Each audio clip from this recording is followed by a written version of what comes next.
Qishda propanchi usta bo'lsa nimalar bo'ladi? Usta? Bu metandan o'rnataveramizmi? O'rnatamiz, faqat yozda o'rnatamiz. Metan yopiqligi bu ustalarda obro'si shunchalik balandki, hattoki Aka, propan o'rnatish kerak edi, ustamisiz?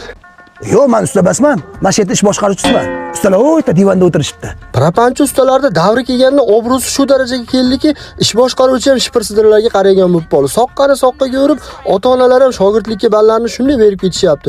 Shogirdlarni endi itni ishlatish qolganda, zapchaslarni ham taklatyapti. Bitta sanabam oladi. Hamma yozi bilan moliga beta-press to'plasa, bular qishga tayyorgarlik qilib propan balon to'plashadi. Qara shogird, chota balonlar omborda kamayib qolibdi. Bir uchur aytib yuborasanmi? Usta, uchura kambasmi? Bir nima qilib yozga chiqib olamiz?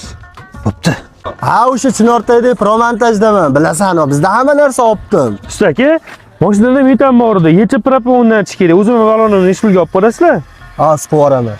800 ming. Hazillashyapsizmi aka? Yozda 5 million 700 ming o'rnatirganman.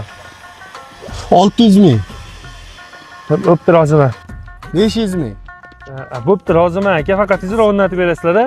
Qara, ukaxonni ishi zarur aka. Martning 20-siga yozib qo'ying-da. Shunaqa paytda betanni yechib propanga o'tgan akalarimizga bu videoni yengil tashab qo'yamiz. Pa!